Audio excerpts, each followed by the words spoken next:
नेपाल यस्तो राम्रो छ नि। म चाहिँ यो डाँडा काटेर मुस्ताङ निस्किनु पर्ने हो। दामी छ है, दामी के कपाल छ के। रुटभरि म एक्लै छु कि, कोही मान्छे पनि छैन कि यहाँ। आज म गएर बस्ने एउटा सानो टी हाउस जस्तो हो। अघि त्यहाँ दाईहरू यसो त्यो बाटोहरू खन्ने दाईहरूले एकजना मान्छे गइसक्यो तिमीभन्दा अगाडि, अलि टाइममा आएको भए सँगै सेसम्म जानुहुन्थ्यो भन्नुभयो। तर ठिक छ, अब बाटोमा देख्यो भने देख्यो, नत्र भने इन्जोइङ।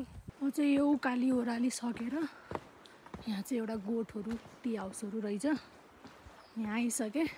अब म एकैछिन यहाँ बस्छु अनि यहाँ बसेर यस्तो अलिअलि इन्फर्मेसनहरू लिन्छु। अनि माथि रुक्ताङसम्म चाहिँ आज मलाई जसै जानु छ, किनभने मलाई भोलि सेगोम्पाको लागि निस्किनु छ। मैले के देखेँ कि उता तक्कुरै, तर यहाँ क्यामेरामा हुँदैन। दामी बब्बाल छ यार।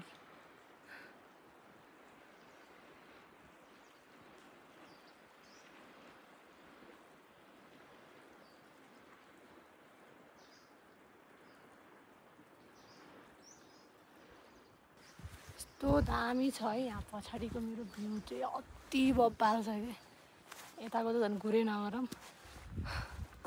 गइदिउँ न यस्तो छेउतिर आएको बेलामा। दामी यार, दामी छ यार। वाह,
यहाँ पुरै भेडाहरूको ग्याङसँग हिँडिरहेको छु।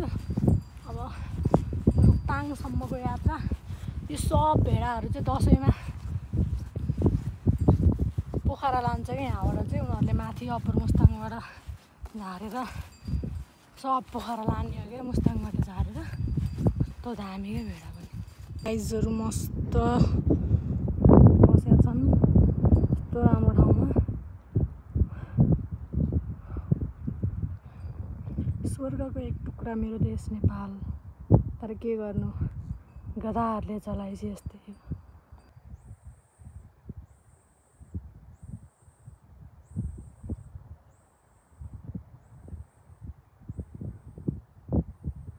म चाहिँ भर्खरै पुरै जङ्गल खोलै खोला भरे चप्पल लिँदै भरे जुत्ता लगाउँदै एकछिन बाटो नि बिर्सियो। धन्न त्यो माथि गाउँबाट याद लिएर आउनु भएको थियो दाइहरू, उहाँलाई बाटो सोधेँ। अब चाहिँ आधी घन्टा जति लाग्छ अरे रुक्ताङ जान। सब बाटो यस्तै हो कि, सब बाटोभरि पानी, बाटो नै छैन भन्नु पर्दाखेरि चाहिँ सबै खोज्दै हेर्नुपर्ने रहेछ। पुल त बेसी आउँछ भन्नुभएको थियो, मैले ऊ त्यहाँ पुल देखेँ जस्तो लाग्यो। अब यो पुल त बेसी मेरो आजको डेस्टिनेसन आउँछ। घाम परिरहेको छ अहिले, यस्तो बाटो आयो। यस्तो हिमाल राम्रो देख्छ होइन बहिनी? हो नि बाजे। के रे बाजे यो हिमालको नाम? मैले फेरि बिर्सेँ। कान्तिरुबा हिमाल। सबजना यहाँ आइदिनु। यहाँ एउटा बाजे र बजै बस्नुहुन्छ। यहाँ बस्न नि एकदम राम्रो छ। यहाँ चाहिँ आउनुपर्ने ठाउँ हो है एकचोटि। नेपाली भएपछि यो ठाउँमा चाहिँ एकचोटि आउनु पर्छ होइन बाजे? यस्तो राम्रो ठाउँमा।